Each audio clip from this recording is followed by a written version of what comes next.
Bonsoir à tout le monde. Mémo Math, nous sommes là encore. Aujourd'hui, c'est le jour 6. Nous allons faire la correction des exercices que nous avons donnés dans la vidéo 9. Nous avons pas mal d'exercices à corriger aujourd'hui. On va commencer par le premier, exercice 9 de la page 56. On nous a demandé de déterminer les coordonnées des vecteurs.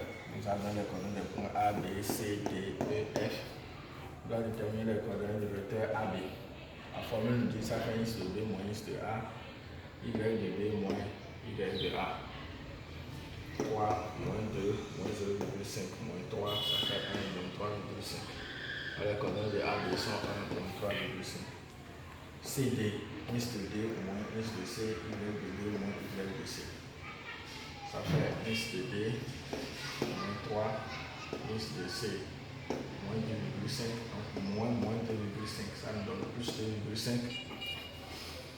1,5, moins 2, ça fait 1,5 plus 2, et qui fait moins 0,5, 3,5, donc CDA pour coordonner moins 0,5, 3,5, et F, x de F moins x de E, y de F moins y de E. Ça fait 3, moins 0, et 0, moins 4, ça va nous donner 0 plus 4, et F, composante 3, 4.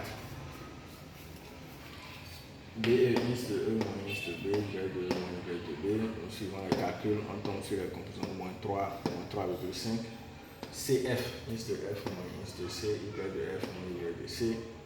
Tout calcul bien fait nous donne les composantes 5,5 et 2. Donc c'est de savoir qu'on prend les composantes du deuxième vecteur moins les coordonnées du deuxième point moins celui du premier point. La formule n'a jamais dit x de A moins x de B, y de A moins y de B. Mais c'est x de B moins x de A, y de B. Et il faut faire beaucoup attention avec les valeurs négatives. Nous allons passer au deuxième exercice, l'exercice 13. On nous a donné 3 points A, B et C.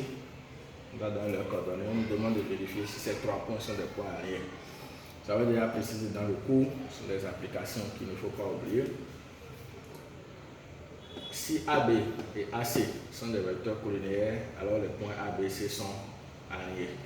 Du coup, on va déterminer les composantes du vecteur AB, ce qui nous donne moins de 1. On va déterminer alors les composantes du vecteur AC, ce qui nous donne 4 moins 2. Et là maintenant on va vérifier si ces deux vecteurs sont des vecteurs collinéaires. Alors on va poser x de AB fois y de AC moins x de AC fois y de AB, qui est la formule pour vérifier si deux vecteurs sont collinéaires. Ça c'est l'avant-dernier cours. Ça va nous faire moins 2 fois moins 2 moins 4 fois 1. Ce qui nous fait 4 moins 4, ce qui donne 0. Donc x de AB fois y de AC moins x de AC fois y de AB est égal à 0. Donc AB et AC sont collinéaires, tous les points AB et C sont alliés. Page 57 maintenant, l'exercice numéro 16. On nous a donné les coordonnées des points A, B, C, D. On nous a dit de déterminer les coordonnées du point M au milieu du segment AC. La formule pour déterminer le milieu du segment, c'est x du premier point plus x du second point divisé par 2, de même y du premier point plus y du second point divisé par 2. Alors pour chercher les coordonnées du milieu du segment AC, on va faire x de A plus x de C sur 2, y de A plus y de C sur 2. C'est plus et non moins cette fois-ci, c'est ce qui trompe souvent les élèves. Alors on a moins 2 plus 2 sur 2. On a 1 plus 0 sur 2, ça nous donne M à pour coordonner 0, 1 demi. P, au milieu du segment de B, on a x de B plus x de B sur 2, y de B plus y de B sur 2. On a x de B c'est 2, x de D c'est moins 2 sur 2, y de B c'est 3, y de D c'est moins 2 sur 2. Ce qui nous donne comme résultat P à pour coordonner 0, 1 demi. Alors la question 3, on nous demande de donner la nature du quadrilatère ABCD. Et là, qu'est-ce qu'on constate? M a pour coordonner 0,5. P aussi a pour coordonnées 0, 1 et 2. Alors M et P sont confondus. Donc les diagonales AC et DB se coupent en leur milieu. Tout ABCD est un parallélogramme. L'exercice 21. Page 57, on nous a donné 3 points A, B, C. Le dernier ne nous a pas donné. On nous a dit de déterminer les coordonnées du point D pour que ABCD soit un parallélogramme. Si ABCD est un parallélogramme, alors AB serait, le vecteur AB serait égal au vecteur DC. Donc nous cherchons les composants du vecteur AB, ce qui nous donne le dessin 3. Les composants du vecteur DC, ça nous donne ins de C moins ins de D, y de C moins y de D. Donc on le cherche avec les inconnus qui sont les coordonnées du point D. Alors on vient poser, puisque les deux seront égaux, on vient poser moins 4 moins ins de D égale à moins 5 et 3 moins y de D égale à moins 3. Alors on a ins de D qui serait égal à 5 moins 4 et y de D serait égal à 3 plus 3. Pour calcul bien fait, on a 1 et 6, donc D a pour coordonnées 1 et 6. L'exercice 22, on nous a donné 3 points A, B et C. Le D, on ne connaît pas ses coordonnées. On nous a dit D est l'image de C par la translation du vecteur AB. Alors on revient à l'égalité entre les vecteurs AB et CD.